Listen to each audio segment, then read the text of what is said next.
mass, man, it's time to rob. I had to find a way, I couldn't find a job. Couldn't find a prayer, couldn't find a God. Couldn't find a prayer, couldn't find a God.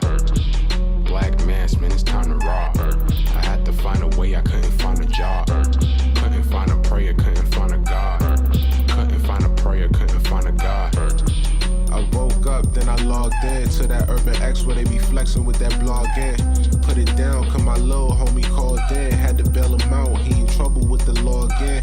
Black skin can't win in the white world. Seen a brother kill his own kid for that white girl. We ain't wanna go to school, but we had to. Every February it was scary in them classrooms. Shimmy y'all, shimmy yay. Old dirty bastards can't own dirty slaves, so they own dirty masters.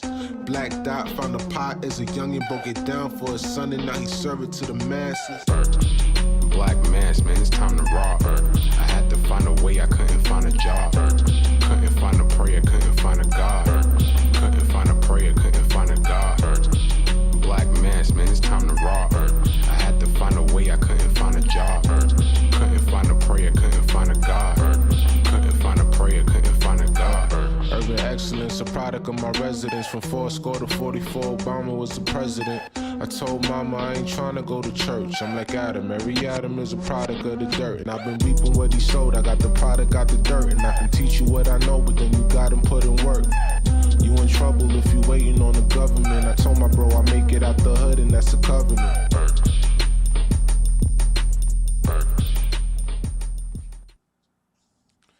Peace.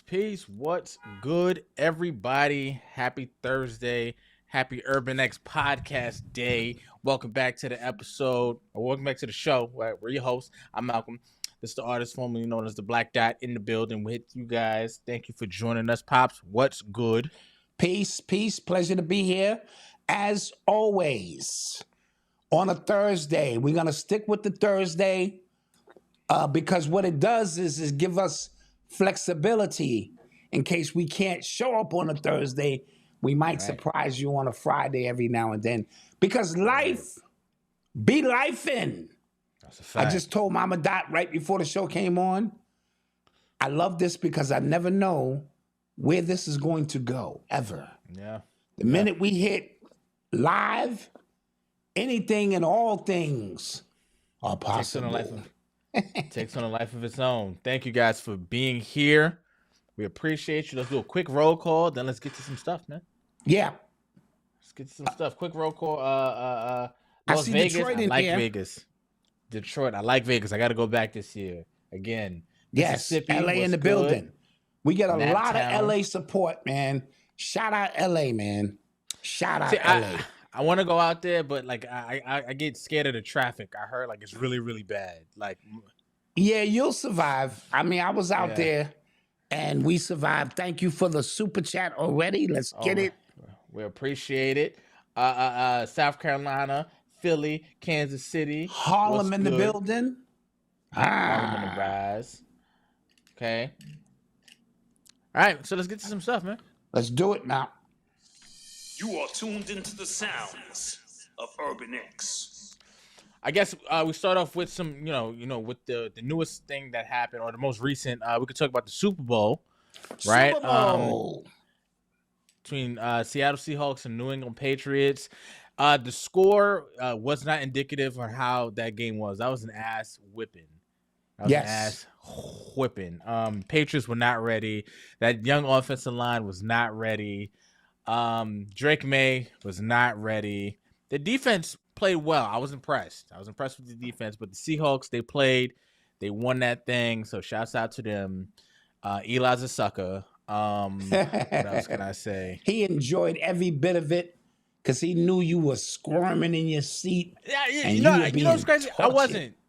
I wasn't. Like, I'm watching again. Like, I was watching with the thought of this is house money. Like, I didn't expect him to be there at all. So I was just kind of like, whatever.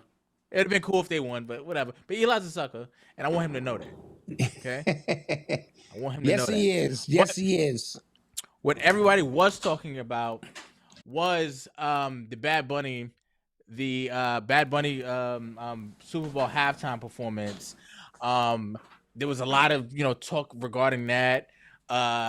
is he, because he's not American, even though Puerto Rico is, you know, U.S. territory, but it was in Spanish and it was a whole thing. So I'll say this: the set design I thought was cool. I thought it was really cool. I thought it was really, creative. However, the watching the performance be kind of geared towards TV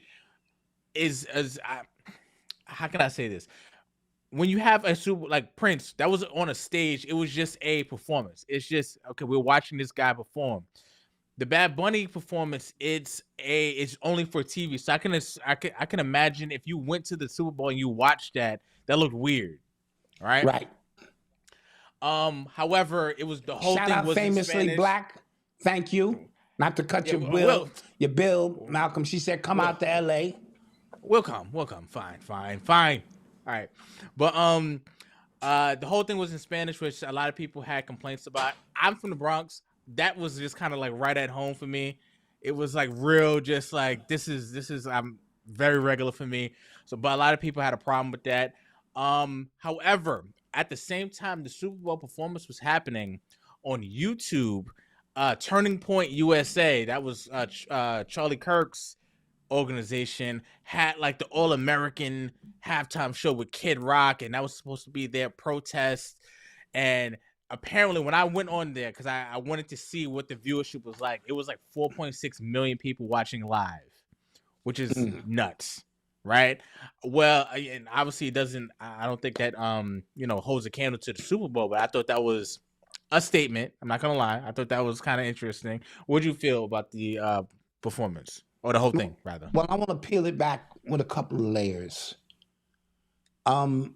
Perspective is always important. If you are, like you said, in the stands watching this, it was pure chaos. You know what I mean? Like you didn't get it. You wasn't in tune. When people there, just put it in perspective, they want to hear some jingles that at least they're familiar with. And this even goes back to last year, right? When Kendrick Lamar, he's got a ton of hits that he could have played. He didn't. He chose, and that's his right, to lay out, a Black Power movement thing, but give them the jingle basically at the end. And it was the most popular song at the time, which is They Bot Like Us. I mean, They Not Like Us. And that became what, So even last year, when you seen the people in the audience, these are mostly white people from corporate America who gets these Super Bowl tickets to come and have a great time. The energy was off. Now this year, but at least it was in English, right? What the NFL has to be careful of, racial divide, right, in this country is growing, right? Because you have the ICE situation, you have a lot of Latinos and so forth, and they're like, that's not right, this and that. You have the turning point, you know what I'm saying? Pure D white folks who listen, in the next 15 years, we could be obsolete, so we're fighting for something. You have us who've been here in the middle of this, and so we have to be very, very careful. Now, watching the performance just in a vacuum, I had zero problems with it. I thought it was put together well for what it was meant to do. And that was to show Latinos, because it was in Santa Clara, in Los, some other, all of these San Fernando places, in San Francisco, in Santa Clara, the shit is just Mexican people, right? And so that's weird. And I didn't get much into what he was saying. Like, I didn't print out his lyrics so I could finally follow what he was saying, but he was paying homage to different aspects of Latino culture. And I thought that was cool. So we can't have it both ways. When Beyonce gets up and says, get information, and it's purely a black thing for black power. We enjoy that, but we don't live in a bubble. We do not live in a bubble in America. The Super Bowl performance, to me, was the biggest eye opener of what America has become. You know what I mean? Okay. White people think they live in a bubble. They think this is their country. First of all, they're not from here, right? Whenever we get in our feelings and our artists are representing us, including last year with Kendrick Lamar, which was a dope performance overall with Samuel Jackson and all of that, we in our feelings, and now it's being reversed on us, and we're seeing a different aspect, and we don't like it. So we can't have it always. Go ahead, Mal. The thing, I guess the one criticism I did have, and I don't know how this makes me sound, but the fact that none of the performance was in English kind of bugged me out a little bit. Right. Because if most of the people who are Spanish speaking here, they speak Spanish and English. It might be a broken English, but it's English. If you only speak English, or the majority of people are not speaking Spanish as well. And then I heard somebody say they should have had subtitles, but the lyrics with the subtitles wouldn't have matched, so you probably would have been kind of a little distracted by that as well. That was the thing that kind of bugged me out a little bit, because again, football is an American sport, right? It's not football. This is American football. It's an American sport. So to have an entire performance on the biggest stage completely in Spanish, it bugged me out. Like, I saw Cardi B, I said, oh, maybe they're gonna do their drum because that's English. Right. He's on there. That would have been cool. They even had Ricky Martin. His songs, they had, I think, Lady Gaga sing a little bit, but still, I just thought that entire thing. I don't know if it was a missed opportunity because Bad Bunny is like global. He's huge, but that goes to just knowing your brand. Like, we don't need to be international. Here, we run it. Like, as far as the NFL is concerned, we run it. You're seeing when you try to go out your way to placate to all these different cultures. You see what's happening to the NBA. That brand is diluted. Yes. It's really we don't know what the NBA is anymore because they're trying to be everything to everybody. Right. The NFL has stayed strong because they stick to their guns. This is America, red, white, and blue. So I don't know. I liked it. I appreciate it because I'm from the Bronx, like I said. So I'm just this is very regular to me.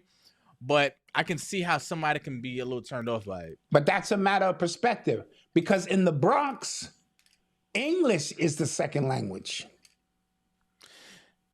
Yeah. Think about it. Yeah. That's a fact. They come here, and one thing about Spanish people, it don't matter if you're from Panama, Puerto Rico, Dominican Republic.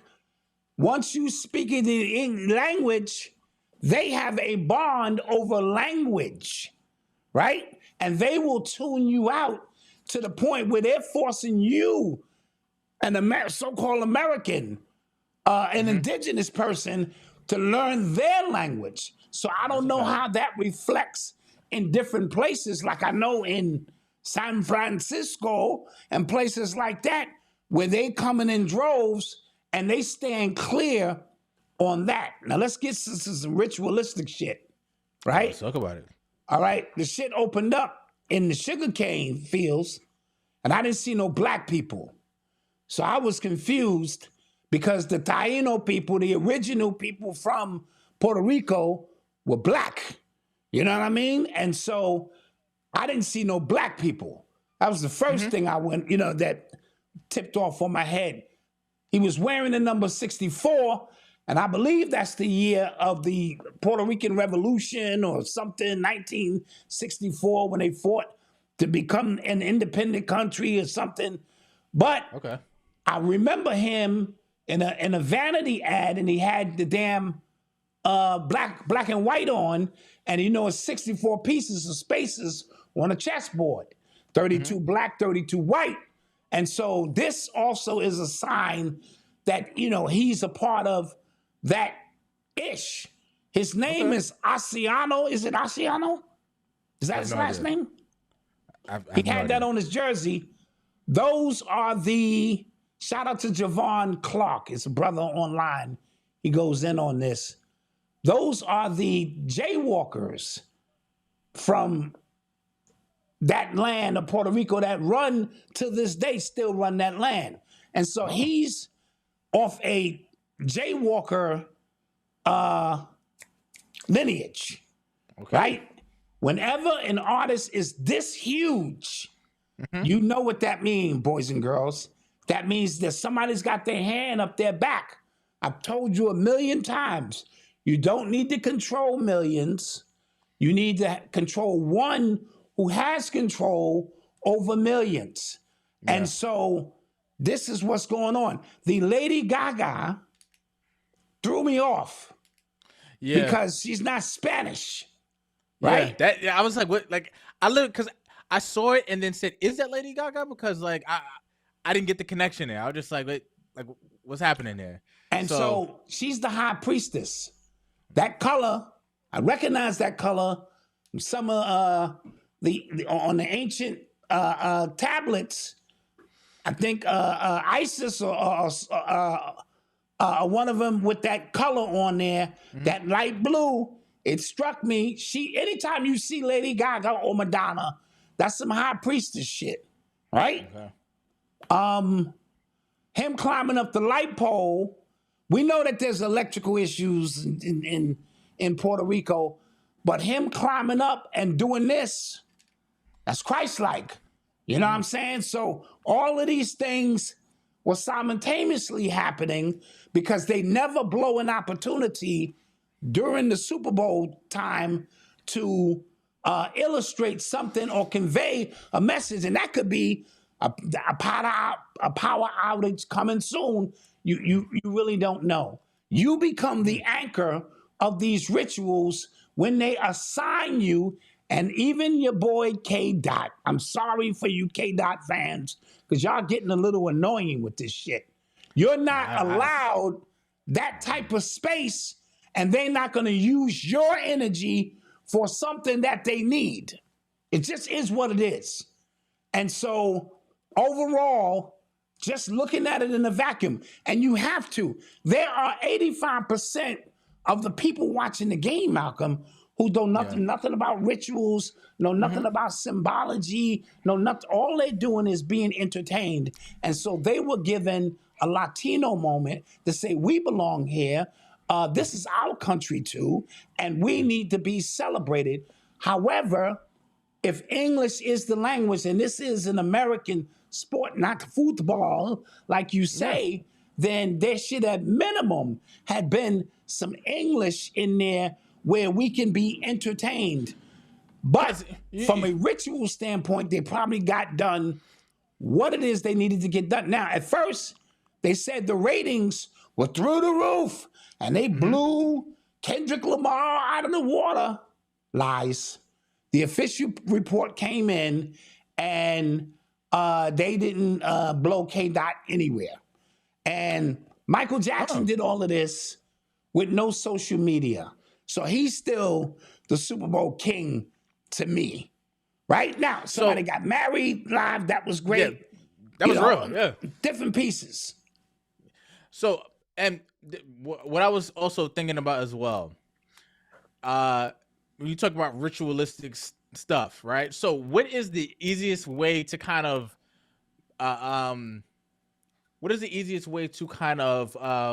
get everybody to do something without them really knowing it, if they don't know the language, right? So there's a lot of Spanish speaking people in the country, obviously, but who knows what those messages could have like actually been saying at that time.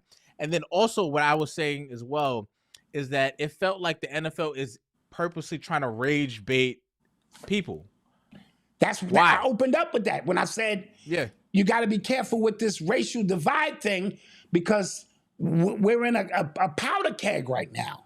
Yeah, like why do that? You know what I mean? Like, again, you could have easily, he could have been performing because he's that big of a star. But you could have, again, he could have been paired up with a bunch of different people. And Bad Bunny speaks English. He does. He just doesn't do it for anybody because like that's just like his thing, like, you know, which I respect it. But they could have paired him with some American speaking stars to kind of make it more palatable for everybody. Jennifer Right? And Lopez. they chose not to do that. Cardi B. So you wanted to get your audience upset. You wanted the energy to kind of be around it. So that could be for ratings. That could be so people can be talking about it because we're talking about it 4 days later, right? That could be, again, for energy. Me and Pops, we did a exclusive that'll be in the membership tomorrow. We talked about people just becoming batteries, like literal batteries, and they're using our energy for stuff like this. So I thought that's what I thought. I was like it feels like they're just trying to get people upset. I seen him at them Diddy parties. Bad Bunny, right? Bad Bunny, I think he go both ways too. So yeah. Well, somebody said, and I couldn't quote it, so I didn't say it. In the lyrics, when he printed out the lyrics, he said, "This shit is disgusting." You know what I mean? The shit he was reading, this shit. He said, "What the fuck's going on? Kissing boys and all this kind of shit and transgender shit and this and that." Now we don't know the lyrics, so now, right. To be fair, I don't know what the fuck Shabba Ranks is saying, or half them Jamaican artists, but that's English. Is funky, right? It is a broken, very broken English. I get it. It's English. But I'm saying that to be fair to say music is universal. True that. Right? True that. So there's plenty of, dude, my neighbors upstairs. I'm gonna gasoline. Gasoline. Yeah, how do you have Daddy Yankee up there? The shit was so annoying. I started jamming to the shit, like, they started playing the shit so damn much, right?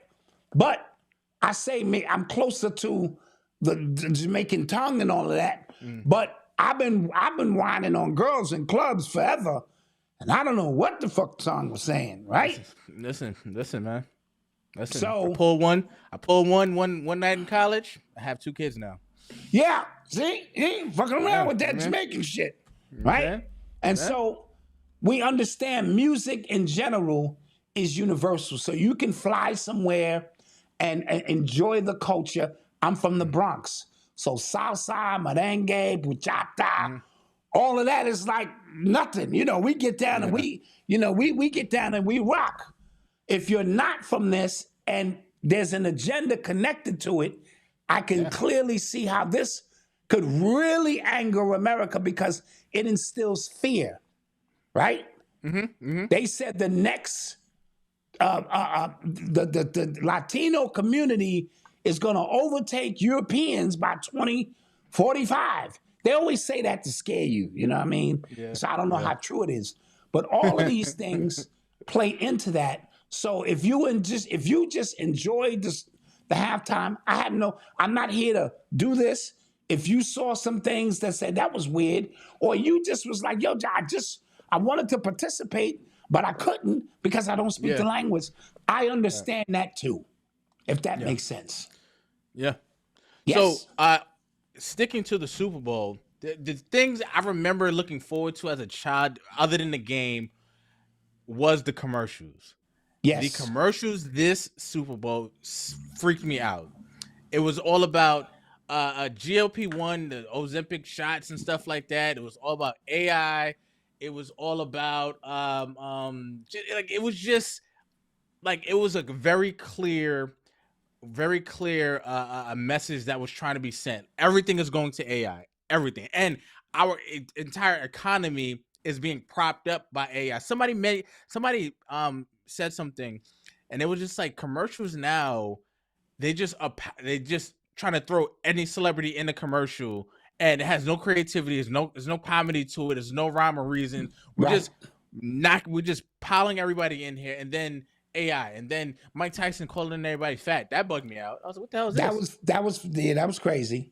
What the hell is this? The Ring commercial, trying to You say, hey, we can find your pets now. When is the last time you seen a missing dog? Let's be real. Right. You know what I'm saying? Yeah. Let's be real. But we got all the ring apps in the neighborhood connected, and we could find. And I was like, they just showed us we have a surveillance state now, and that's what the hell's happening? Yes. AI.com. That's not even creative. That's just it's just here. Yes. Like it was crazy. It was crazy. No, I agree. And the ringtone piece was real crazy. You know what I mean? That was like, we see you, at every angle where you go, let alone, they're tracking you. I forget the name of this company. They were supposed to just be traffic light people, but come to find out they got more than traffic lights. They, connecting, everything is connected so that the world becomes a very, very small place. It's nowhere to hide. There is no off the grid anymore unless you are literally off the grid. And if you took the jibbity jab, as me and Malcolm will break down, can you put our thumbnail up real quick? We will break down, even after you die, Malcolm, the nanoparticles inside of your body are still alive. If you took the jibbity jab, you are now a human router. Yeah. Okay? And so me and Malcolm went in on this, members only, get into that membership. We're fighting for your membership back. And we're saying we think we're worth $10 a month from you so that we can do these exclusive pieces where we take one subject for the whole podcast and we just go in on it. You know what I mean? Yep. And so the human transmitters. Okay, now back to the AI stuff. They have to, at this point, this is a reality. So we have to inception you as much as possible for not the world that's coming, for the world that is here. Yes. Right? Now, I keep telling you, divine intelligence over artificial intelligence. So ultimately, you're still in control unless you have given up your sovereign right to conduct your own life. And a lot of people have, right? Not only through the jibbity jab, people don't read, they believe more in their government to conduct business for them. That means you have, remember, they can't do, this is the realm of choice. And I'm going to say that with an asterisk because, as we know, choice is an illusion made by those with power and those without. However, they need you to consent somehow to everything that is going on here, right? According to my elders, this is the realm of choice. And if you do not choose to say, I do not want to be a part of that, then you automatically choose to be a part of it. And so you are just a part of the system. I'm going to tell y'all again, there's a great a documentary out called Idiocracy. I know it was a movie. I'm calling it a documentary. I need you to go watch it. Right?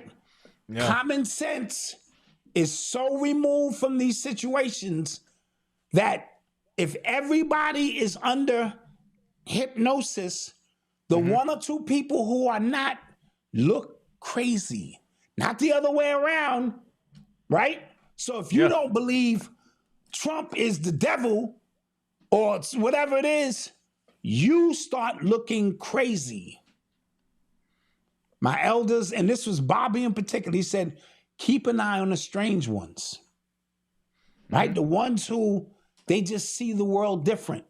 We are now at that place where the company you keep, Malcolm, is going to be very important because fear is going to be heightened, I believe, and we're going to talk about this Epstein thing in a minute, is going to be brought to a level where your closest friends are going to see you as the enemy simply because you're not in alignment with their way of thinking. And there's going to become a critical point where we're going to have to deal with that. Yeah, the and we kind of touched on this in the thing, but like what you're gonna see is what we something we've been kind of preaching on this show for a little while, that the more technically advanced the world gets, the more you just kind of got to fall back a little bit. Now, the way, as you mentioned, choice, right? They kind of frame everything like it's a choice. Like you can choose not to, interact with AI, but your job needs it, right? You can, stay away from this, stay away from, these things, but your livelihood, you're not going to be able to feed your family. So it is not a choice. It's a real strong suggestion that you get involved with this stuff, right? But your involvement in AI, as you kind of see with ChatGPT, Genesis, all these things, they're learning programs. So as everybody is interacting with it, it's learning, and then it's getting smarter at an accelerated pace. And we talked about a couple of shows ago how the distance between when something is kind of brought to, the world, or kind of brought to society, to when we're just fully interacting with it is becoming shorter and shorter and shorter. And I thought this Super Bowl, right? These Super Bowl commercials were just showing us, just lining up what the world is now. Like this is it. Like there's not going back. Like there are people in your everyday life who have no they have no desire to work out. They say, I'm gonna just take that shot. And I remember when Ozempic and stuff like that was just like a thing, and that was only with rich people, and now it's just everybody's taking it now, right? AI, that was for software engineers and stuff like that. Now your mom know how to use that. Like your mom knows about ChatGPT, and it's just, it closed everything down within the last 3 years. So who knows what the next 3 years is gonna look like? And it takes a lot to scare me, but I was just kind of watching everything with a real like, yo, what the hell is happening here? You know what I mean? Yeah, absolutely. I agree. And so just buckle up your seatbelts, because we are in the quickening now, as I always say. Yeah. And until somebody can prove me wrong, we're in this quickening. And the next 2 years, technology can make a 10-year leap. You know what I mean? It was a great book by Andrew Yang. Gosh, let me see. That's the Chinese guy who was running for mayor, yes? Yes, he was running for mayor in New York City, and he was talking about this stuff back in 2019. Hold on, let me see what the book. If you got it, while you talk about that, in the World Health Organization, the FDA has now approved a tracker pill. And what this is you take this medication and it's got a tracking device in it to ensure that you took it. And he said this is the ultimate tool for compliance. And so let's say your doctor said you better, you're supposed to take this medication, and let's say you don't take it. Well, what if they threaten to cut off your benefits or something? And so it's a tracking device. It goes, now, this is how they're going to frame it. It's in your body, and it's taking pictures. Listen to this shit. It's taking pictures of your digestive system, so we can, as your medical team, get a better look at what's going on. What else are they putting in that? Yeah. Right? Now, you have desensitized yourself to the point where you're taking pills with computer chips in them that can now look around in your body. That's scary. Yeah. Okay? But the FDA has already approved one of these. Side note, Malcolm, I don't know, you found your notes? Yeah, the book is called The War on Normal People. Really good. The War on Normal People. What's his name? That's Andrew Yang. Andrew Yang, The War on Normal People. Okay? 2018. Yeah. Side note, on January 22nd, we withdrew United States from the World Health Organization, right? As a result of that, all of these cures now Oh, have you been seeing this? have been coming out of the woodworks all over the country. Cures for cancer, cures for diabetes, cures for lung disease, you name HPV, it. All of these this stuff, yeah. breakthroughs that have been taking place in other countries, come to find out, we were the gatekeepers.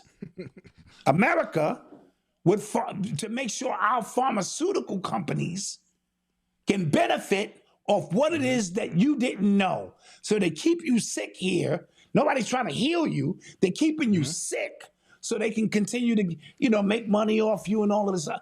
Meanwhile, in other countries, they giving it up because they have a commitment to humanity. Right? There was a research study in Brazil at a Brazilian university. They're using earwax to help detect cancer. There was a guy who may have discovered the cure for pancreatic cancer. There is more about blood cancer that can be treated in Vietnam. It's all coming out. I was like, what the hell's happening? Yes, because when you want to know about the unknown, you study the known, Malcolm. All of these technological advances that you're telling me about, then they would automatically mean there are technological advances in health, wealth, like med beds that scan your frequency where they don't have to cut you open no more and they can clearly see where the blockage is. All that Star Trek shit. You know what I mean?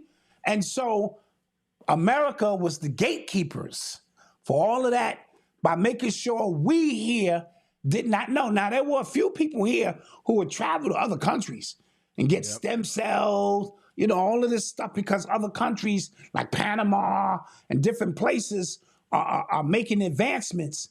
And so this means we are going to eventually benefit from some of this because we have scientists here who are doing the same things, but because they're paid and bought by pharmaceuticals, because they'll come in and say, you're doing great work here. We're going to pay you not to do that work. Yep. You know what I mean? Or we're going to sabotage your work. Or if you want funding for your school, or you want funding for your program, stop. Right. And say this. Son, they did this with sugar years ago. The sugar industry paid individuals, doctors, with a straight face, Malcolm, to get on and say, sugar's not that bad, if you can control it. Now, side note, Malcolm, what is sugar but gay salt? Think about this, Malcolm. No. I don't know why. I don't know what I was expecting just now. Stay with me. But you take salt, man. You take a spoon of salt. That shit, you be like, You take some sugar, it's sweet. I don't know what I was expecting just now. I'm sorry, y'all. No. Hold on. What is cold but gay heat? I was thinking about this. And listen, when it's hot, you sweating, you know what I'm saying? But when it's cold, what do? You put a scarf on. You like, ooh, your bones is shivering, right? This one really gonna mess you up.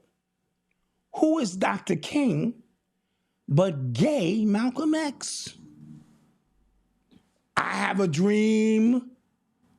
You hit me, I won't hit you back. Turn the other cheek. I feel like we need an early commercial now, man. You gotta put this in perspective. Christ. Yes. Yeah. Just some things rolling around in the noodle there. Anywho, where were we before I don't know. I don't know.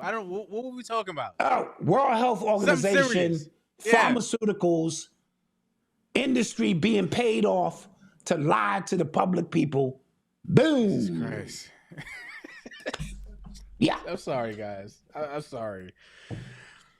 Let's get to some more stuff, man. You are tuned into the sounds of I Urban gotta think about X. this stuff. J. Cole. Okay. J. Cole. We haven't did a show since his album dropped. The Fall Off, double disc. It was like an hour and 40 minutes worth of music. It's a lot of music. However, I listened to the song. Now, usually when I listen to albums, I listen to it straight through because I want to get the feel of the album sequencing and stuff like that. I said there's too much music on this album. I just want to hear it. And I don't have time to sit down for an hour and change to just listen to music anymore. I don't. So I listen on car ride to the grocery store, car ride to drop the kids off, car ride, you know what I mean? Like, that's how I'm listening to music now. The songs I heard out of sequence, I enjoyed. I think he raps very, very well. I do. Some of the concepts and the stories and stuff like that, I feel like in a row, it can get a little monotonous, right? Because I think any artist that does double disc, that can get monotonous. It's just a lot of music. And he was doing 3 verses on the songs. Yeah. You know what I'm saying? It wasn't a verse and then maybe another. He was doing 3 verses. That's some real old school rapping right there. That's a lot of rapping. But I enjoyed it. I'm not the biggest J. Cole fan. I've always just kind of thought he was kind of boring to me, even though he raps really well. But as for an album, I don't know. I don't think this should be his last album. I think, again, it's too. If this album was cut into one album, 12 songs, I think it'd have been a masterpiece. Other than that, it was okay. It was. I did enjoy it though. I did enjoy it. What did you think? I have pretty much the same sentiments. A little long for me. You know what I mean? Maybe at my age. Too much. Yeah, too much music. I don't know. However, a concept album requires, you to be able to lay things in perspective. This one from 29, this 29, and this 39, showing a 10-year period of the growth of how he perceived, how he moved in the music industry, how he moved through life, people he lost. And then, as a grown man now with children from a different perspective. I get that. There were no weak songs, but there were no overwhelmingly bangers. Like, oh, this is coming off the page. Like I said before, MC-wise, he has it. Breath control, vocabulary, cadence, style, tonality, he's there. I even put up a post, it pissed some people off, but it's just my opinion. I said Drake makes the better records. I did not say Drake was the best MC or even an MC, but he makes the better records, right? Okay. Pop records, hip pop. Fellas know when the ladies is coming over, you're not putting on Kendrick Lamar and you're not putting on J. Cole. You're putting that Drake on and get this thing going, right? I said Kendrick Lamar makes the better albums. He just does. From, a Good Kid, Mad City, Damn, The Steppers, Gen X, each one being different from the other. Butterfly, each one being a piece of art in itself. Not going to take that away, right? Now, that doesn't mean he can't MC, and it doesn't mean he can't make hits. People got to get their reading comprehension in place. I said J. Cole, I think, is the better MC in a vacuum. Just put on some beats and let him go. He ain't changing his voice and his octaves and doing all this super alternate shit like K-Dot. He's one MC going in bar for bar. I think he's the best MC putting on a breakbeat, right? Okay. Just my opinion, right? Okay. I think he represents the middle pillar between Kendrick Lamar, which is... calls himself the middle child, so yes. Pure hip-hop, and Drake, pure hip-hop. So he represents that middle pillar. His album was great. It grew on me. You can put it in. There are no skips, but there are no, moments.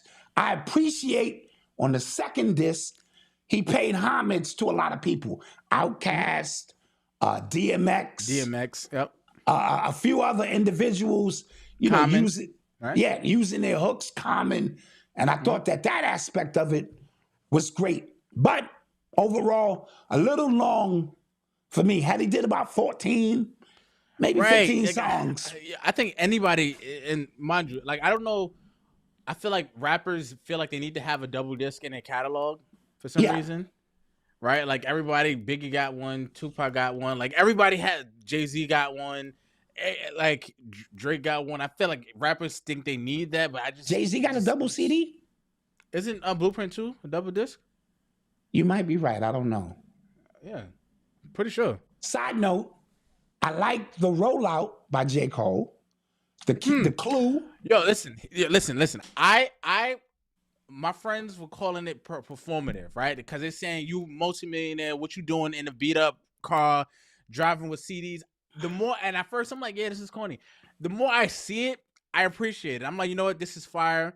It's giving people legitimately what they want. He's going to schools, he's going to parties, he's going to listening parties, pulling up with CDs in his trunk, and people are going crazy. I'm like, that's dope. Like you can't take anything away from that. That's fire. When you talk about the fall off, when you fall off, you have to bring yourself back up. You bring yourself back up by going to Clue. You know what artists used to do back in the day? Up and coming artists, they had to go to Clue and drop a freestyle, and Clue would, sanction it, right? Or Ron G or somebody. Yep. And West Coast made this famous. You pop the trunk, and we don't need record labels no more. We're gonna go on the ground level. Or was that the South? I thought that was E40 in them, and Too Short. Too Short and them was selling. Okay. I don't want to give credit to the way it's not. Okay, right, so right. I don't want to get into semantics. I know that's what they did in the South and in the West. They just popped the trunk. Master P and them, and they sold it out the trunk. And so him going to Clue, and then now coming around popping the trunk, it's all a part of the fall off where it goes back to, and this is what makes his album superb in a weird way, authenticity. There's no drama. He has no agendas or no openly agendas that you can hear in the music. He ain't take no open shots at nobody. It's just music. I ain't no gangster, but I ain't no sucker. I'm a nerd. I got kids. I'm with my family, but I love this hip hop thing, and there should be a lane for me to come out and get it off, and that's what he did. So less is more. So give him a few extra points for it not being agenda-based or not an album that's coming off an agenda or whatever it is. Okay. Yeah. Okay. All right. Not mad at that. You are tuned into the sounds of Urban X. Thank you for the super chats. Thank you for the super chats. Sticking to music, Britney Spears reportedly sold her music catalog. I'm hearing 200 mil. She could have got more for that. I think so too. I thought I was bugging when I thought that. They lowballed her. Yeah. But I remember she just came out of the conservatorship and she might be losing her mind and she probably really needed the bread. But yeah, I thought Britney Spears at a time, like she was like it. That's yeah. But like, who am I to tell? I'm ready to sell my catalog right now. $300. I mean, maybe $400. If you 400. I'll take $400 right now for the whole catalog, nigga. Yeah, but listen. Now again with AI, it's not a foreign thing to see music artists as big as these people are sell their catalogs. We've been documenting that from jump because we were like, all right, what the hell's happening? And then you started seeing one by one people just with huge catalogs just selling them to these AI companies or these companies that you never heard of, but come to find out they were owned by BlackRock or Vanguard. You know what I mean? Like, yes, that's what's happening. And now when you sell it, you're selling your rights for it to be used with AI and all this other stuff. Because that's why they, so AI can now learn it. People could do remixes. Spotify now is gonna allow people to do their own renditions of your songs and be able to make. Yeah, they just announced that today or yesterday. Whoa. And so this is why people are selling. And now we're going to talk about coming out of the break. We're going to take a break. We're going to get to this Epstein stuff, and we're going to put a bow on certain aspects because this thing is growing by the minute. Yes? Yes, yeah. Like every day, I log on the internet and see more stuff. But what could you expect from 300 million or 3 million pages being released? Right. Obviously, like every day, more people are going to it, and more people are the more information you get, you start to look for better information, if that makes sense. Like you know to look for after something gets revealed, and that's what's happening. So the Sincere said, peace to the God and the Godcast. The Spotify thing hasn't actually patched yet. Okay, thank you. I know they're talking about it. All right. So Malcolm, let's take a break. All right. And let's get back to this in a minute. All right, we'll be right back. The streets are buzzing about Dwayne Bowser's, aka The Black Dot's, latest release, a memoir titled Gotta Laugh to Keep from Crying. I didn't start living until I thought I was dying.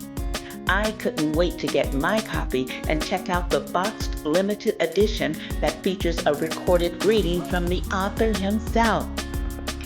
Peace to my sister Letitia. Lovely. Created in the exceptional quality Urban X is known for, the boxed edition also includes a signed hardcover of what is sure to be, if not already is, a bestseller. Or you can get a signed copy of the hardback alone.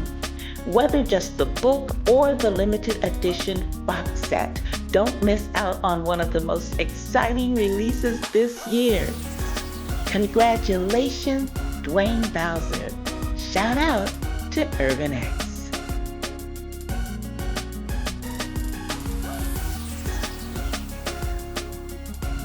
Some people cry when it hurts. Others, we laugh because it's the only thing keeping us alive. And Gotta Laugh to Keep from Crying, Dwayne Bowser rips off the emotional armor to reveal a story that's both devastating and deeply healing. Abuse, addiction, near death, and somehow, redemption. This isn't just another memoir, it's a survival guide disguised as a story. If you've ever battled mental health, felt crushed by trauma, or numbed your pain just to get through the day, this is your wake-up call. You don't need to suffer in silence. You don't need to carry the weight alone. There's a way out, and it starts with truth. This is a must-read for anyone on a hero's journey of healing. Click below to grab your copy before another laugh turns into a silent cry.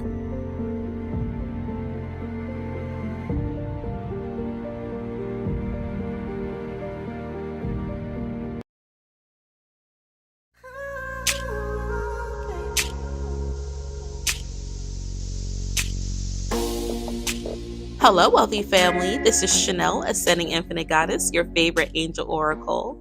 When was the last time you had a spiritual tune-up or felt truly aligned? All my angel services, whether it's an oracle card reading, chakra balancing session, or even mental healing sessions, are a channel to help provide you assistance on your journey. Whether you're looking for clarity, balance, or just direction, your journey is always evolving with every intentional decision. Connect with me today. Visit my website, www.ascendinginfinitegoddess.com, to see all services and availability, or call or text me at 786-828-8722. I'm so grateful to continue to be a vessel assisting you on your journey. And until we connect again, stay alert, stay aware, and live in love. Peace.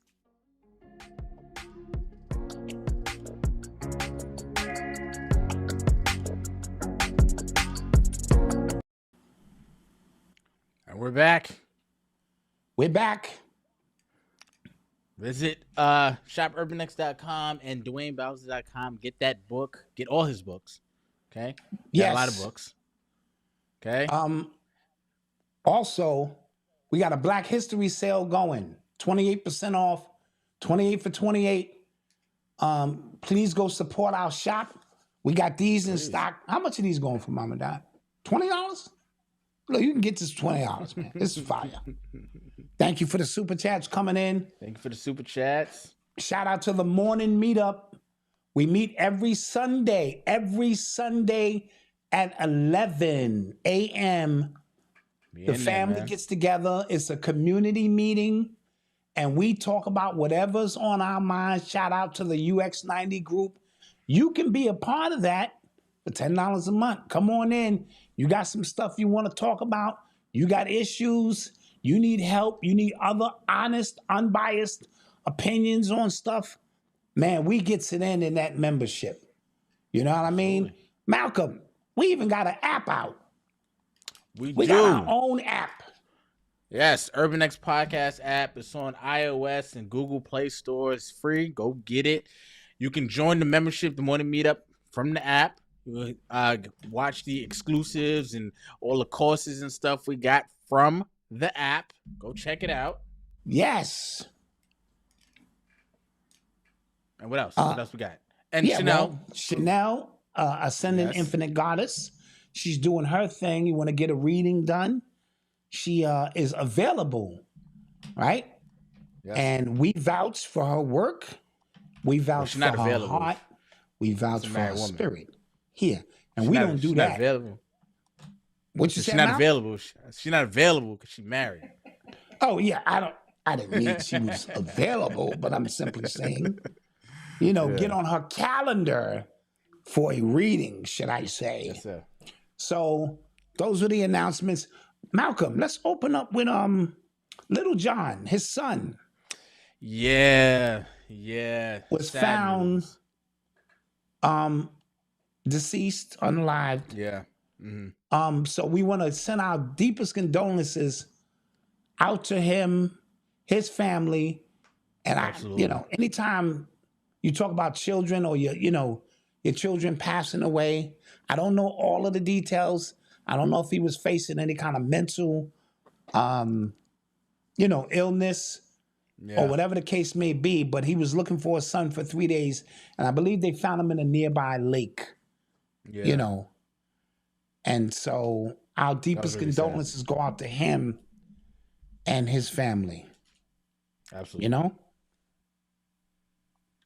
You're listening to the sounds of urban. All right. So we wanted to talk about this Epstein thing really quickly. Again, as more stuff comes out, according to the Daily Mail, the FBI, when Epstein died, right? The FBI used a body double to distract people when they were bringing his body out of the prison, and they got his real body safely out another exit. Now, when people first saw glimpses of his body when they were taking him out, they said that nose and his nose don't look the same. That's not him. And you got called crazy. You got called a conspiracy theorist. You got called a bunch of names. Now, the FBI is confirming that that was the truth. So, if you're giving me this information, you expect me to believe that he's even killed in the first place? That he's not somewhere right now? This is... If you can pull off his death, why the fuck wouldn't you be able to pull off his life? Yeah. That makes no goddamn sense to me. Yep. And like you said, they say, who you gonna believe, us or your lying eyes? You clearly saw that this was somebody different. Yeah. And you back down, you start questioning your common sense. You start going, am I crazy? Maybe I didn't see what I saw. Maybe that is Biden. And they clearly do not look like Joe Biden. Maybe, just maybe. You want to fix yourself. You know what I noticed too? When it comes to like celebrities, it's a very easy switch they can make. Yes. Like you can, because you're not always like you always around your family. You see them. You always around your coworkers. You see them, right? But if it's somebody who you might see every, season of a show, right? Or every time they post on Instagram or something like that, there's a very easy way that could be switched. Now, I say this with my shoulder intact. Somebody put a side to side picture of Castanet when he had his locks, when he was, streaming, to now without his locks. He looks a lot. His energy even looks a lot different because, he's going through his thing. I don't know. Okay. No. What is your first eye telling you? Watch this. To add to that, sometimes you see a celebrity on TV, and let's say you happen to see him at the airport and they look different, right? So you so maybe they got some work done or this and that. The camera add 10 pounds. You know what I mean? Camera add 10 pounds.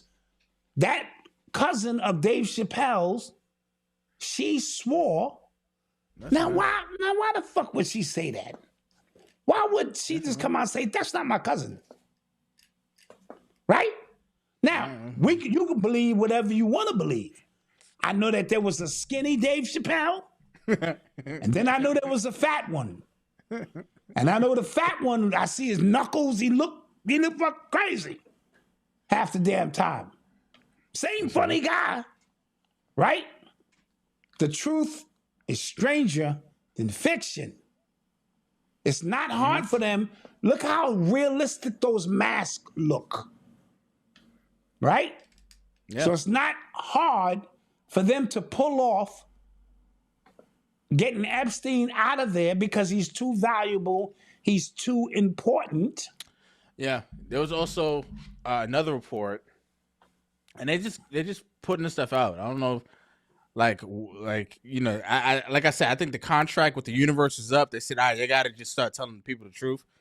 There was another report that the FBI accidentally deleted the suicide tapes after a hard drive mix-up. Like they just going, we taped the game over that. My fault. Yeah.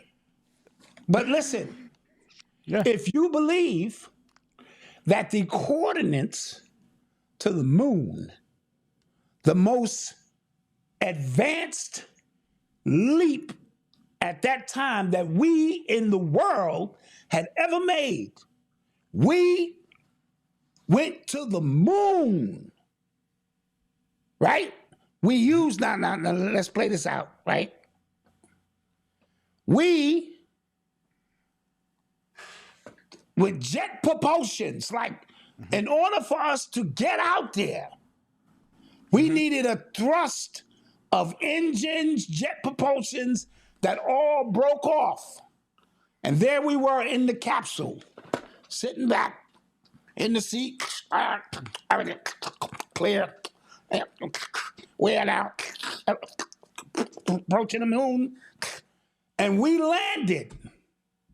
First of all, who the fuck took the picture of Armstrong making the first step for man, first great step for mankind? Who the fuck took the picture, right? Now, watch this. We got all the pictures we want. Everybody, selfies, on the moon. Now we got to get back. How the fuck we get back? All the propulsion and shit it took for us to get there, we don't need that going back. We just gonna roll this motherfucker off the moon, grab a little gravity, and we gonna... the gravity pulls it down faster. That's what gravity pulls it down faster. Yeah. And then... we're going to come out in parachutes and shit and land back on Earth. That's not the point of the story. The coordinates in which we used to do that, we lost at a garage sale in somebody's backyard. Yeah. Yeah. Okay? So... The people bought that. The people bought that JFK was shot by a single bullet that hit him 9 times. Okay? The people bought that. What are we talking, Mama Doc? Huh? Oh yeah. Okay. So you are liable to believe. This is why you got to see the movie Idiocracy, because this is straight out the book of Idiocracy. So they recorded over the come on, bro. They just, like you said, well, we recorded the game over that. Now, the point I wanted to make about this Epstein thing, and I want everybody to put their thinking caps on really quick. If they did not want you to know anything about the Epstein files, you would know absolutely nothing about it. Pedophiles, trafficking has been around for 1,000 years. And most of them people go uncharged. And every now and then they'll bring somebody to justice. And if they want you to know about it, most of the time you don't even hear about it. Oligarchs in other countries who do this shit, you know nothing about it. Why did they want you to know about these Epstein files? Should be the question we're asking now. Problem, reaction, solution. What are they trying to get to? Think 2, 3, and 4-dimensional chess. You got to see this thing for what it is. Why, when they first dropped, they dropped a few pages just to kind of test the waters, right? Why did they make a big dump this time? For a couple of reasons. When you make a dump of data this huge, it is to keep the people occupied and sifting through those who can read. Because a lot of people can't read or wish not to read. And this is what social media has afforded people to do. As long as you know your password, you get on and watch videos all day that has nothing to do with reading, that has nothing to do with context, that has nothing to do with critical thinking. You follow me, Malcolm? Yeah. So obviously, they wanted you to partake in this for a specific reason. The point now is why. The only leak that I can say that probably was a genuine leak was the WikiLeaks. And his ass is out of the country and has not been back into the country. And I can see him stumbling across a hard drive with all that information and dumping it and bouncing. This Epstein piece is a part of a program. Say it again. You talking about Snowden? Edward Snowden. Snowden. That's what I'm talking about. Yeah. Right? Yeah. Why is this happening now? Why are we being given this information, and coming out of it, how does the world change? Because we should be up in arms, an uproar of the data dump. The shit is getting worse and worse every minute. Yeah. The goddamn guy from The Simpsons is in the Epstein files. So all of that shit, he knew the future. He didn't know the future. Motherfucker sitting around in the meetings and decided to put the shit in cartoons. Yeah. Right? Yeah. The goddamn guy from what is it called? That's funny. I'm gonna tell you what the name is right now. Life Touch. Now you may say, who is Life Touch? That's the company that takes all the kid pictures in school. Oh, yeah. They're in the Epstein files. Yeah. They said when Epstein was busted, he ordered 330 gallons of sulfuric acid to be shipped to his island. You know what they use that for, Malcolm? To dissolve bodies. Bodies, yeah. All right? This shit is worse than the scariest movie you've ever seen. Mm-hmm. I want to know why now. So I saw Ghislaine Maxwell. She got pulled out for hearing in front of Congress. She just pleaded the fifth throughout the whole thing. and they put her back in her cell. So, I thought that was what the hell was that about, right? Well, she claimed the fifth, except now she'll talk, but she's going to clear Clinton and Trump. Or that's the only reason she will talk, to get her freedom. I sent you a video. It was a funny video today of her connections. Her entire family are nothing but spies. Oh, yeah. Yes. This shit runs deeper than we could possibly imagine, guys. Yeah. Yes? You send me a lot of videos, so sometimes I be kind of... Yeah. You send I a lot of stuff. I understand. But, yeah. And then we talked about her family's connection with the McGraw books and the textbooks. Yes.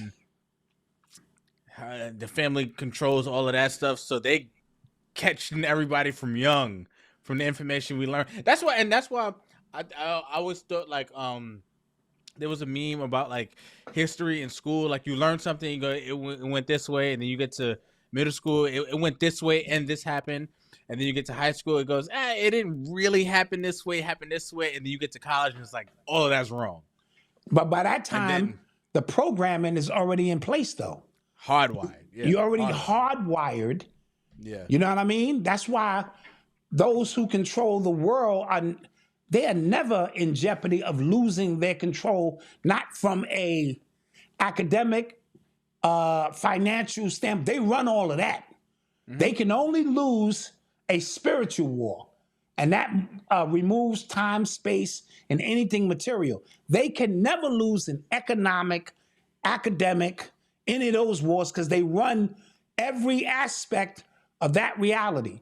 I think this new money system is getting ready to come online. I think you're wanting clarity and transparency is going to feed into what this Epstein thing is really all about. Right? It's coming to Hollywood, everything political, and a new system is going to be put in place, but they're going to do what they always do. They're going to create the boogeyman or the boogie system, so to speak. Okay. And when that's washed away, you are going to want something new, something more transparent, and it's going to be what they had planned all along. The question I always have as well, not always have, but have recently, is Epstein, the fact anytime they give us something to look at, it's just like, is that the person we should be looking at, right? So now Epstein, terrible, horrible person, right? But what does he need leverage for? Him. Who's he working for? That's the question, right? Like, who is he procuring these people? Who is he trying to get in favor for? Because it's not him. Like, we didn't know who he was until all of this stuff came out. It wasn't like he was, a dignitary or stuff like that.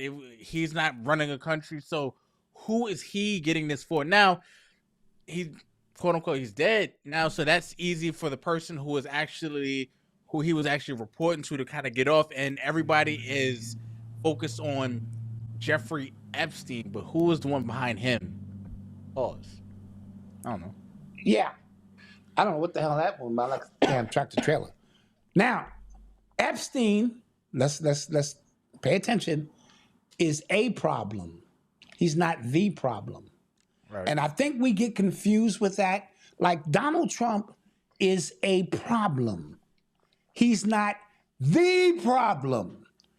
We have a tendency to focus on a problem, and when that problem is removed, we don't connect the strings at all. We just need our heroes given to us, as well as we need our foes given to us, because when they remove them or elevate them by giving them 10 fucking Grammys in one calendar year, where all of the voters come out of LA for the Grammys, and they elevate somebody or they bring somebody down, right? This is all by design. You can feel the way you want to feel about that shit, right? When they're done with Trump, whatever he was brought into the game for, to disrupt things, to drain the swamp, all of that kind of stuff, which he's doing, right? That doesn't mean he wasn't on the island getting it popping. We have a mission for him. When he's done, we will show you who he really is, but it is a problem. It is not the problem.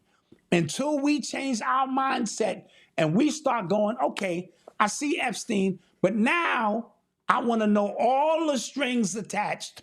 AI can be a weapon used against them, Malcolm, because it's a brother online. He's not a brother, pardon me, but he's very techie. He created his own AI, and it is filtering through all of the Epstein files at such a pace, and you asking it simple questions, and they done found stolen artwork worth billions. They're showing you in his files, the guy name is Lee Black, one of the culprits, how he was getting his art appraised at a low price so he can pay less taxes or whatever, and then taking it somewhere else, getting it appraised at a much higher price so that he can get loans against it. That's fraud, right? Yeah. So AI is now going to turn against them if you ask it the right questions, right? And so that's where we're living at. And I want our people to stop looking at a problem and look at the problem.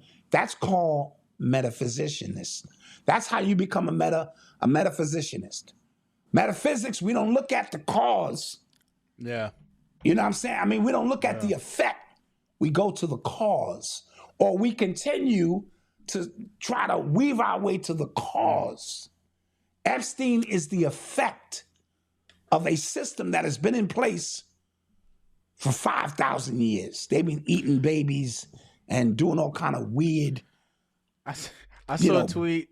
Boy, girl, somebody shit. said, and boy, somebody shit. said, somebody said, I didn't see Dick Cheney or George Bush in the files. They just evil for the love of the game. Facts. Them niggas just evil. They just like, yeah, we just doing this. This is what we about. This is we bout it. Yeah. Bush told his man, listen, I'm gonna knock down the towers, and then I'm gonna give you the contract, right? Because I'm gonna knock down the towers. We're gonna blame them. We're gonna bomb them because we gotta go in them Stargates and get all that artifact shit. And I'm gonna give you the contract to clean that shit up. Imagine a nigga bomb your city and then come in and charge you to clean it up. That's gangster. Yeah. Right? Side note, he needs to go to jail. Fauci needs to go to jail. Gates needs to go to jail. I forgot all about Fauci. See? He just slid to the side. Yo, I forgot all about him. And he the one who was spearheading and quarterbacking this whole shit. Yeah, he said, I'm science. He said, you go against me, you're speaking against science. I said, oh. Whoa. Okay. And his wife was the head of the World Health, or one of them organizations. She had a different last name and was getting his shit approved. Bro, when I found that out, I almost threw up. What? Yeah. That was and crazy. We're not angry. We are not, you know what I mean? I think she worked for Pfizer. Yeah. Yep. Crazy shit. Crazy shit. And you should be angry. Yeah, you're right. You are right. So, let's switch the subject up a little bit. Okay. Did you see the Cat Williams special? No, I did not. Where is it? Terrible, Kenny. That terrible. Oh. That terrible, Kenny. Kenny, that terrible. Oh. It's on Netflix. I'm going to check it out. It's on Netflix. Oh. And me and Mama Dot sat down. She had a glass of wine, and we sitting down there watching. kicked our feet back because I'm not trying to show off, but our couch, it's got heat, massage, music, built into the couch. This shit is crazy. So we're sitting Doing that back. membership money? Huh? Is what y'all doing? Should I do with the congregation money? Huh? Should I do Well, with the congregation Malcolm, money? you know our people. They like their leaders. They like their podcasters to be prosperous. It is about the money, isn't it, Malcolm? We told the people we were honest podcasters. You be careful, Malcolm. You be careful, nigga. It's funny, me and Eli was watching, because Black History Month, we watching a lot of black movies. And we was watching that recently and shit. Oh my gosh. Anyway, I tried to laugh at this shit. Listen, I like jokes. Sometimes they're weird. I'm sitting there going, I'm looking over at wifey like, the shit just was not funny. He thinks he's deep. Man, I go into the Illuminati and I run in there and I bring it back to the people. Now, and he's going through his set and he's talking. The nigga looked into the camera and was like, do you know that we never needed fluoride? And I'm like, oh my God. Like, you went and found out that fluoride ain't good for us. He talked about the John F. Kennedy, who killed Kennedy. It just was bad, bro. He looked tired. It just, to me, and I want him to be funny. I watched Mike Epps just 2 weeks ago, and that shit was funny. Okay. You know what I mean? Okay. I'm rooting. Cat Williams ain't been funny for about 5 episodes, 5 specials. Yo, listen. The woke special, none of that shit. You're not lying. You're not lying, bro. Yeah, the shit was a TED Talk, not a comedy special. Shit was horrible. Oh, man. Shit was Now, at the end, he picked up a little bit. Hey, I liked him using the screen, trying to bring the social media aspect into some of the jokes he tells. But it was, I don't know, man. There's this thing with comedians because I think as a society, we've hyped up comedians as these modern day philosophers, right? Like, we like them to be intelligent, but we've propped them up as, as thinkers. You know what I'm saying? So now every comedian thinks they have to outsmart the joke with, like, we want you to just be funny. Bro. Just be funny. Just be funny. Just be funny. Just be funny. And the best jokes have some, have some smarts to them. Like, you might have to catch it, but just be funny, bro. Like, I don't know. I don't know. Yeah. Somebody say Dave Chappelle's fault. It might be.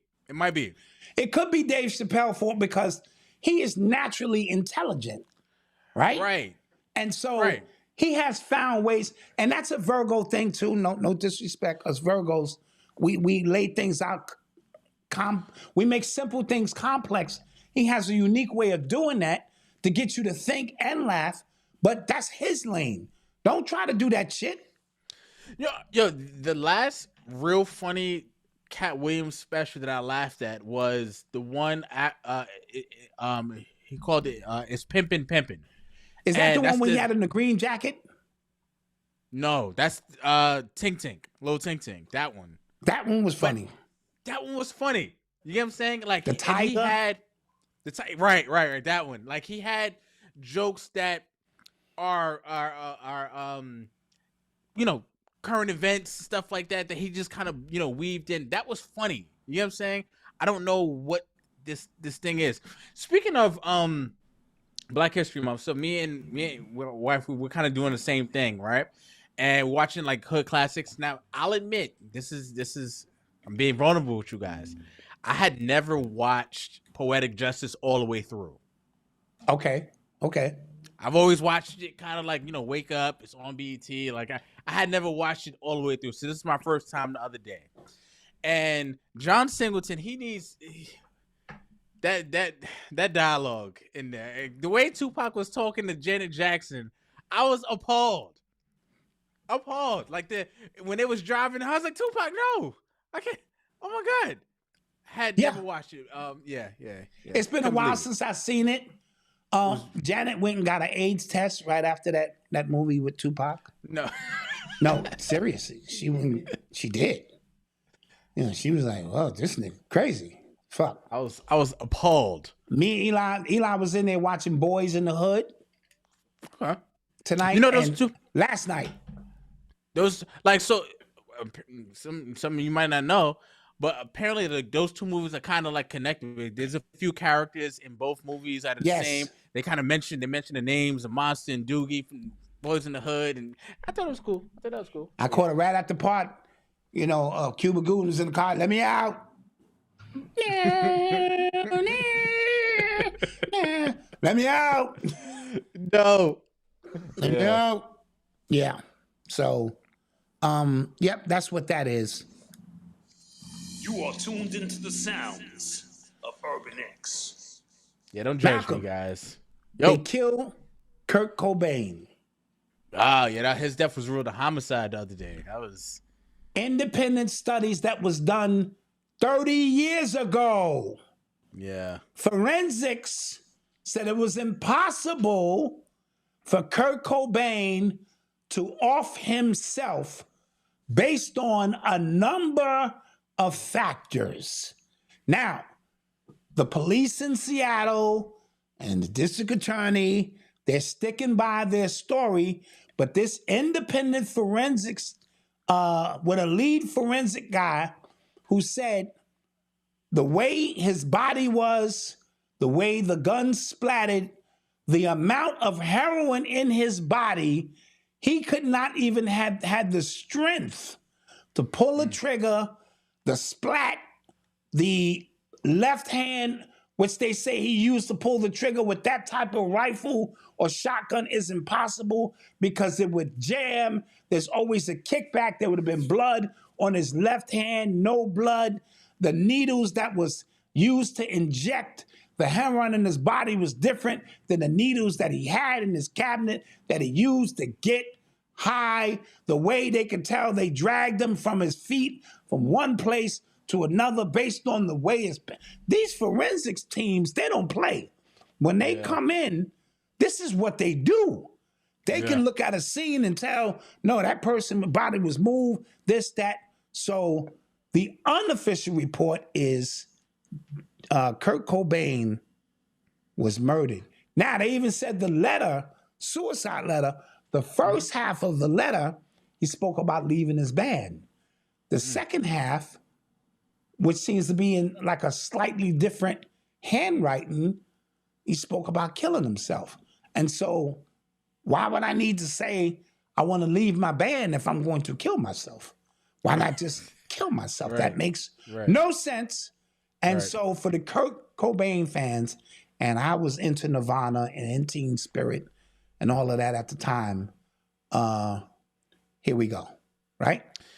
Yo, what do you think about the people? Like, how do you think like those people feel? Like, you get away for a crime 30 plus years or something, and then it come out, you're like, damn, I thought I was home free. Well, somebody said, what's the motive? Well, if he was going to leave the band, that's a motive. That's money. You can't mess this thing up. We'd rather kill you and live off the residuals. How many times have we heard that? Right?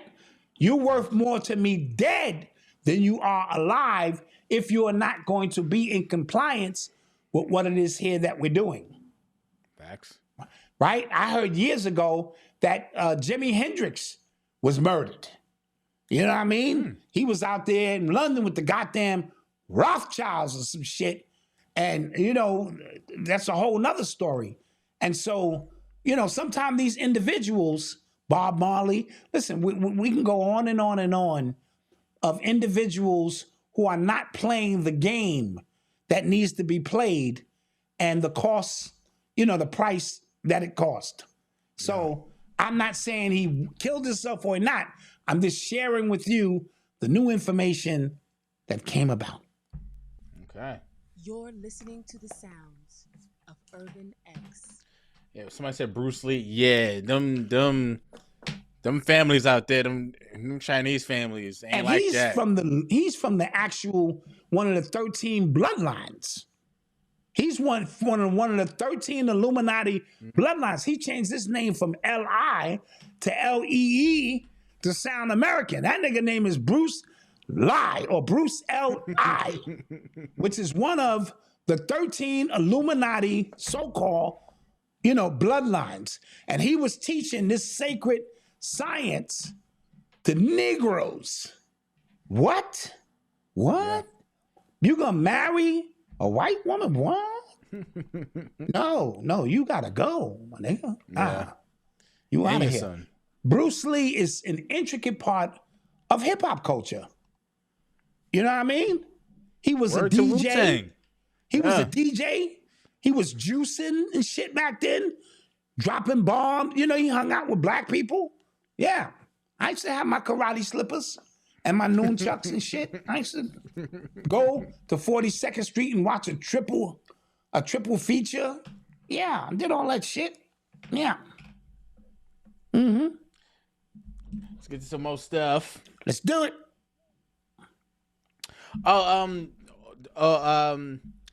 The Tupac, All Eyes on Me.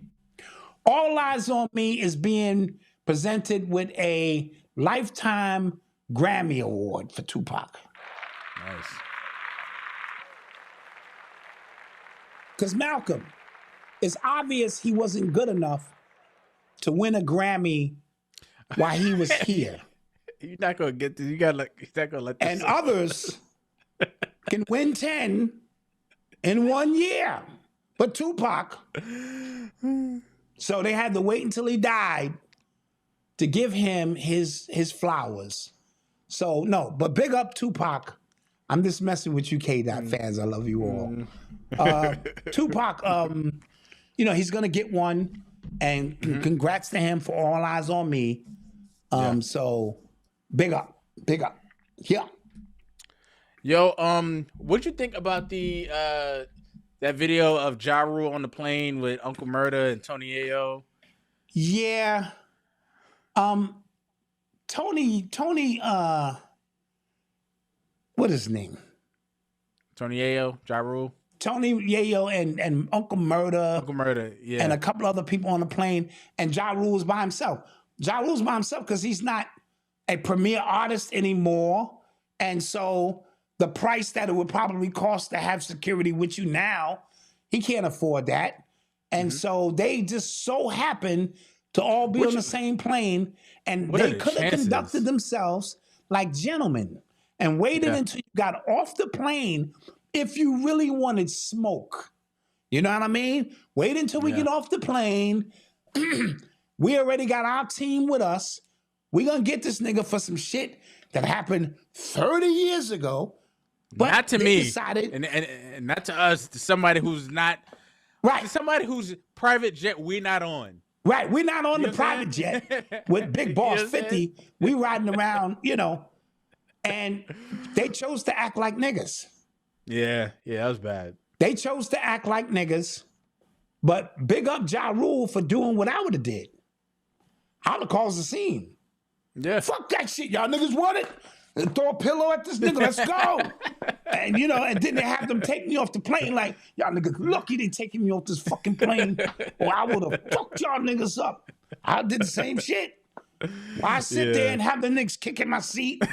I'm trying to eat my lunch, niggas. Yeah, because I was thinking about that. I'm like, shit. I wouldn't have been able to rest on that flight. Like, yeah, Ja was not ready to run that fade. Don't believe that shit. Yeah, that was all. Get the fuck off me, man. Yo, don't fucking hold me, man. Get your head out of my pocket. Get your head out of my pocket, nigga. I would have did the same exact thing. Yeah. Or I would have let one of them hit me, and I was going to fall to the ground because I suffered pain. Yeah, and now everybody can fly.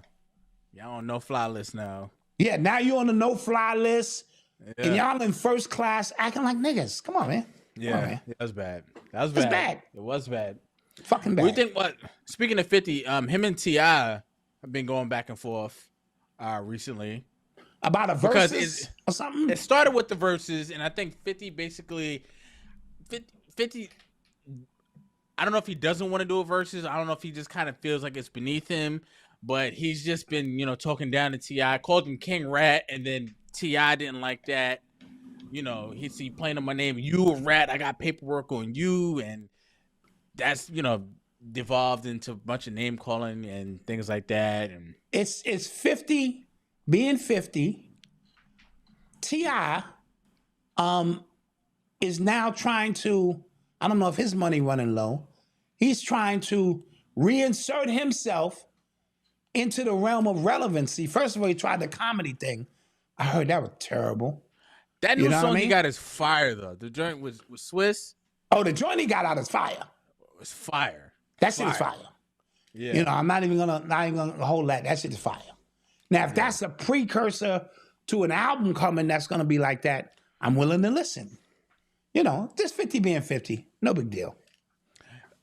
Academics was talking about it. He said it's funny watching 50 knock everybody off their square. Like even gangsters, even people we look at as gangsters, because 50 just kind of takes it there to somewhere else. Like nobody else wants to talk about. Like calling T.I. rat, right?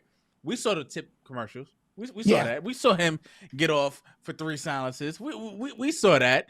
Yep. Nobody wants to ever talk about that though. Right. And 50 would just talk about it. You get what I'm saying? And 50 will make jokes about it, and it makes everybody uncomfortable to the point where nobody really wants to step on his toes, no matter how mad he gets them. And yeah, he went up against the Supreme team, right? Yeah. And then what's the little dude who used to manage Game? He in jail right now. Henchman. Jimmy Henchman went up against him. Yeah. There's nobody that 50. So you could say what you want to say about him. He just ain't backing down.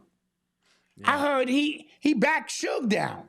Or when Suge came, to press him, he came outside like, yo, what we doing? And so whatever he doing, niggas ain't fucking with him.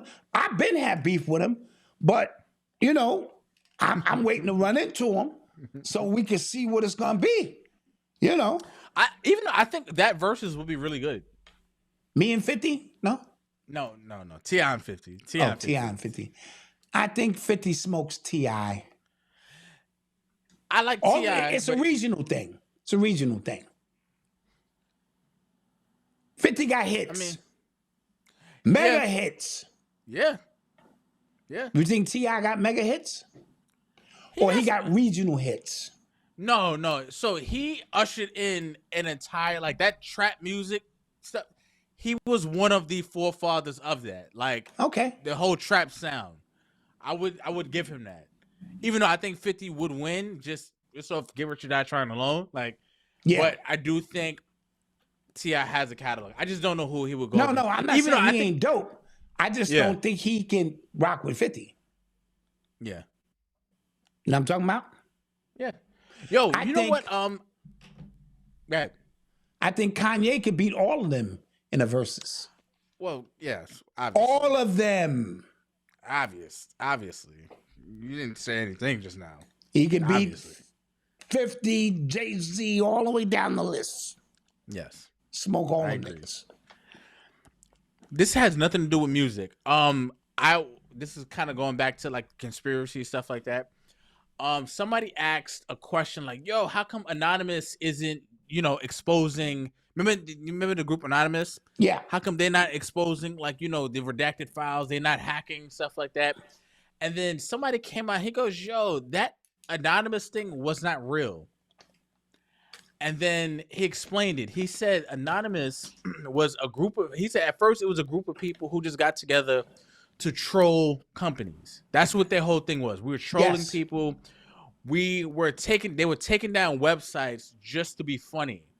Then they got into a group, another like social media platform where everybody was anonymous. Like that's where the name came from. That's where the name came from. And he said, but yo, they never did anything of merit. They didn't do anything. They never took down a company. They never did any of these things that we hold them to high standards for. And those videos were AI generated. Like those were The like guy's fake. standing there with a mask. Yeah, fake are giving videos. you the last warning. You know. Yeah. So I thought that was interesting because I never thought about it like that. I didn't think they were real, but I just was just like, oh yeah, this kind of makes sense. So yeah. Yeah. Absolutely. Absolutely. Let's get those likes up. Yes. You know? Hit the like button, man. Please help this. Go ahead. Speaking of AI, it was announced a OpenAI, company behind ChatGPT and a few other things, they are projected to lose $14 billion this year alone. Remember, I said they weren't profitable. Remember, I said they weren't making money. So what's the end game with that, Malcolm? Now I know the end game.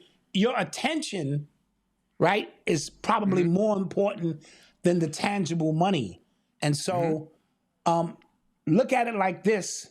Your energy is like coins, right? And the more energy and attention you spend somewhere, you're like spinning digital coins. So they may be more concerned with the coins that you're spending, invest and involved in it, than the actual money, tangible money they can get back because they print the money anyway. Yeah. And I also think as a company, they're trying to just like a war of attrition. Like they keep trying to raise money because Sam Altman said he's trying to raise $1 trillion, and he was dead ass serious about that. Like he's really just trying to raise that much money. But and I feel like they just kind of they're trying to force their way to lasting because that's not sustainable. Losing that much money every year, and I think next year is going to be worse than that because they don't make enough money for. I don't know what's happening. I'm gonna say it again. Unless your attention, which is the new form of currency, supersedes the amount of tangible dollars they get. You might be right. You might be right. You might be right. The ends justify the means. That's the only logical thing I can come up with because, you know, if you losing that much money, it's time to shut this shit down. And unless it was never about the money, it's about your attention and your human interface with this transhuman, you know what I'm saying, world that we are coming into. Now, if you took the jibbity jab, you have a certain amount of credits that you can probably use every month. I'm thinking futuristic. When everything is Bitcoin and digital money, and there's no more stealing, and there's no more this and that. How do you go about what your value is? You know what I mean? Yeah. And so, could be in connection with that as well. My thing, if there's always going to be a backdoor policy, which even in digital money, because how you going to move all these bodies? How you going to move all these organ parts? How you going to do this drug trafficking? How is that going to move? And everything is digitally recorded now. So it must be anything that can be coded that's supposed to be foolproof always has a back door to that. You know, then I'm hearing Satoshi is Epstein. Did you hear that one, Malcolm? No, I did not. It's in the Epstein files. He was stupid. Huh? He was stupid. He didn't he like not graduate? How does he come up with a sophisticated digital banking system that how did he come up with a sophisticated bribery platform that how did this dumb guy get to meet with all the leaders of the world? Because they're nasty and he is a facilitator of nastiness. That's what it is. So there has to be some level of intelligence there. Not saying, remember, he's not the problem. He's a problem. He may have been the figurehead because this motherfucker was dealing with off-world possibilities and inner city, inner ocean facilities This bitch drove him a submarine. Now process that. Yeah. She didn't like, I think it's cute when I see the chicks driving the tractor trailers and shit. Sexy mamas. You see her in the tractor trailer, then you see her in the party, and she got her big rig. I go, that's some real cool shit. That's some real cool. This bitch drove a submarine, nigga. Yeah. I ain't never seen a submarine.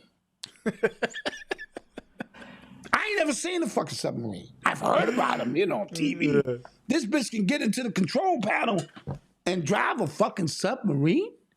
Yeah. That's a special kind of bitch right there. That shit, So he hanging out with her. No telling what the fuck they into. Something else I heard that's in the Epstein files.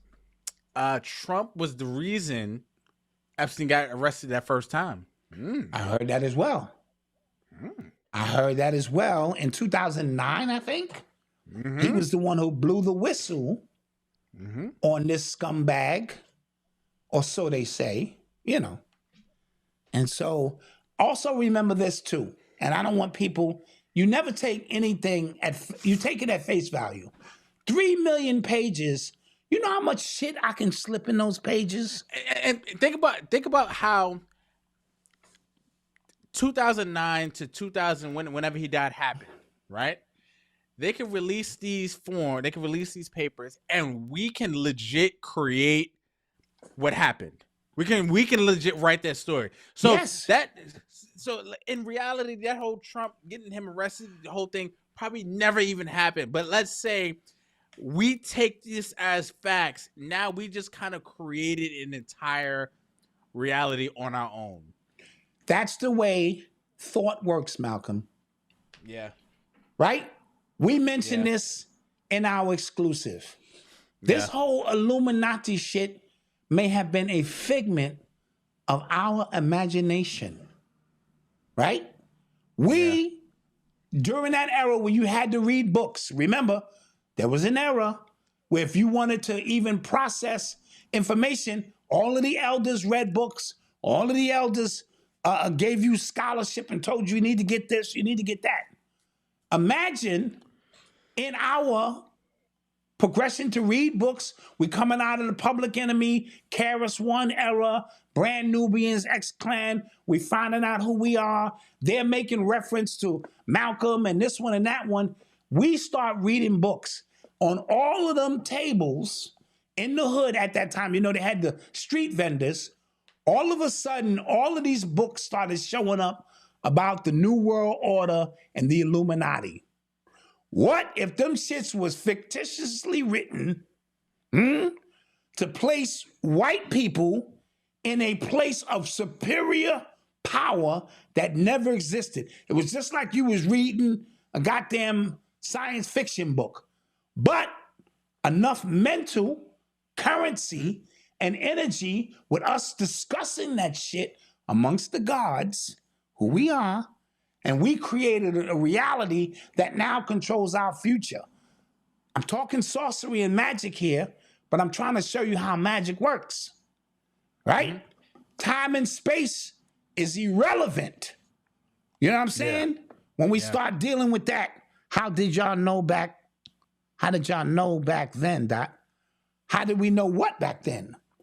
We only knew based off the references that were given to us. Now I'm talking about who gave us those references, not the ancient books that you couldn't even afford. I'm not talking about those, because there was books that was $300. You know what I'm saying? I got one in Malcolm's library. That shit is $600. I paid $600 for that shit. Mm-hmm. The Morals and Dogma and all that shit, them books is expensive. I'm talking about a series of books with, A. Ralph Epperson, The Unseen Hand, and Behold the Pale Horse, and all of them books. Those are great books. Who's to say any of that shit ever happened? But now, through mental, projection and inception, how far did the inception go?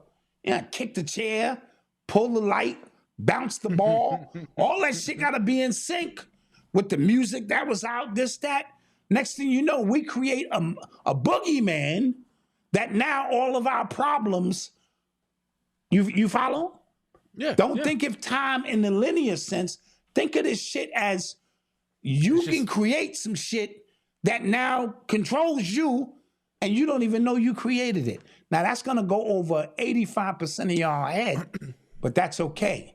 Think about that shit later. If you watch Back to the Future, right? Like what you do now affects, or what you did before affects it now, and then like say if you go back and you know how it's all aligned. You just got to get out of a linear mindset. Yeah. Right? But, okay, so I didn't think, and because somebody said like, oh, Malcolm think college educated means you intelligent. I don't. But the stories I've heard about him. Where did you say that shit at? Because I said he didn't graduate college, and people said I got you. True, but wasn't he like a high school teacher that he lied about? You know what I'm saying? Like he was a high school teacher who lied about that, and then escalated way up the charts to somewhere astronomical where the whole world is talking about him. That's a plant, right? Yeah. But remember this, Malcolm. Wise man can play the role of a fool. A fool can never play the role of a wise man. And so, keep that in mind as well. Let's get to a couple more things. Let's get some questions in the chat. Yep. Did you see what's his name? The Tulsa real estate fund guy. Oh. Jay Morrison, yes. Yeah. Yeah. He's now coming out admitting he was way over his head, but what y'all hearing about him is totally false. But you can hear all about it in his new book that he's selling. Okay. Yeah. This is what I think happened to him. There's only two, like we broke down Umar, right? Mm-hmm. And I said either Umar really believes this shit, and it only exists inside of his head movies, right? So when you point him out on all the things that just don't make sense, he don't understand what you're talking about because it makes perfect sense inside of his mind. No. I think this dude really believes that he was right. He really believed $12 million gone, and the way he talks about it as if he didn't do it. No, it's scary. Yes, that's the scary part.